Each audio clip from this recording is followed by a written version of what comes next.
à travers le monde entier aura lieu en 2026. Nous allons rediriger notre diplomatie en fonction de la géopolitique actuelle qui vit notre pays. Le Burkina Faso est un pays ouvert pour tous les partenaires, sincères, respectueux de notre souveraineté, de notre liberté et de notre dignité. Mais le Burkina Faso ne permettra à qui que ce soit, aucune puissance, de pouvoir nous imposer ce qu'elle souhaite. Voilà pourquoi nous devons continuer partout où nous sommes à faire en sorte que le drapeau du Burkina Faso flotte avec dignité. Et ceci pour m'adresser à la diaspora que je félicite pour ses actes patriotiques qui continuent de faire rayonner l'image du Burkina Faso à l'extérieur, de continuer à rester patriotique et intègre. Parce que lorsqu'on parle du Burkinabé, nous devons entendre l'homme intègre, l'homme digne, et c'est ce que nous voulons au niveau de la diaspora. Et les encourager à travers donc l'organisation au niveau du Haut Conseil de Burkinabé de l'extérieur à revenir investir au Burkina Faso leur patrie. Et nous leur ouvrons les portes et nous allons mettre tous les mécanismes en place pour qu'ils puissent revenir et investir de façon sécurisée. Au niveau confédéral, le Burkina Faso poursuit sa contribution au niveau de notre espace commun qu'est l'AES. 2025 a été une année où on nous a confié une lourde responsabilité de conduire la destinée de la Confédération. Nous avons pris cette responsabilité et nous avons promis de faire en sorte que l'AES rayonne à travers le monde entier.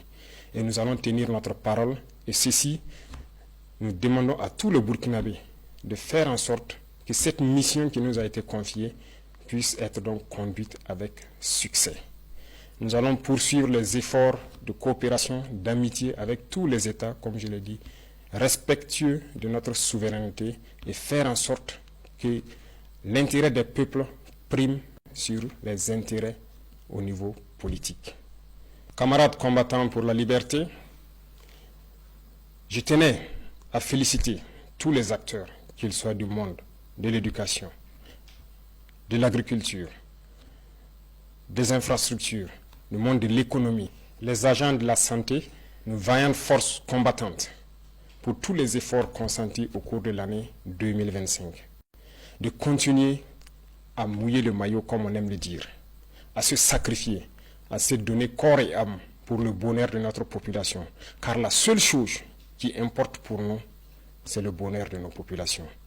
Tout acteur de l'administration doit avoir cela en tête et faire en sorte que ces actions quotidiennes contribuent au rayonnement de notre patrie. À tous ceux-là qui communiquent, qui combattent l'impérialisme à travers la communication, je les félicite et je les encourage à redoubler d'efforts. Parce que toutes les guerres de l'impérialisme commencent d'abord par la communication. Et pendant les guerres, la communication fait la différence dans les batailles. La communication est un maillon essentiel, est un maillon névralgique pour le succès des opérations. Poursuivez votre effort de communication, poursuivez votre effort à faire en sorte que leur désinformation ne puisse pas toucher nos populations. Je vous félicite parce que vous avez fait beaucoup d'efforts ces derniers temps en prouvant aux yeux de tout le monde que le Burkina Faso est debout. Et quand je parle d'acteurs de la communication, je parle du monde de la presse, qu'elle soit privée ou publique, et de tous ceux qui œuvrent à travers donc les médias sociaux à montrer une image saine du Burkina Faso. Et je remercie également tous ceux qui ont pris de leur temps, qui ont quitté l'extérieur, venir au Burkina Faso pour constater les réalités du Burkina Faso et qui ont pu le diffuser à travers leurs canaux pour faire comprendre à ces médias mensongers que ce qu'ils disent de notre patrie est totalement faux. Continuez dans ce sens parce que je le dis et j'insiste, la communication est un maillon névralgique dans le succès de notre lutte. Les révolutions passées n'ont pas abouti, nous connaissons les causes, mais nous ferons en sorte que cette révolution aboutisse pour le bonheur de nos populations. Le Burkinabé est intrinsèquement révolutionnaire. Voilà pourquoi toute la population doit mettre la main à la pâte, faire en sorte que la communication, l'intoxication et la désinformation de l'impérialisme ne passent pas.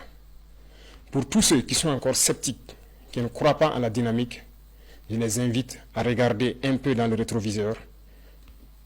Dans le passé, il y a quelques années, comment était le Burkina Faso, à faire un mea culpa et voir exactement ce qui a été fait au bout de ces 3 années et rejoindre le bateau. Nous ne voulons pas exclure quelqu'un, mais comme nous l'avons dit, si quelqu'un ferme les yeux et refuse de voir le soleil, nous ne pouvons pas faire autrement que de les laisser en marche. Nous allons évoluer, nous allons continuer, nous allons poursuivre notre lutte. Le Burkina Faso vaincra, le terrorisme sera un passé et nous ferons en sorte que le visage du Burkina Faso qui est connu aujourd'hui, dans 5 ans, nous ne puissions pas le reconnaître. Bien sûr, le changement sera positif et nous devons le faire pour nos enfants, pour les générations à venir. Et ce combat est bien possible et il est déjà gagné. J'invite tout un chacun à redoubler d'efforts pour que 2026 soit meilleur que 2025. Vive le Burkina Faso, vive notre patrie libre, digne, intègre et prospère. Bonne et heureuse année 2026. La patrie ou la mort, nous vaincrons.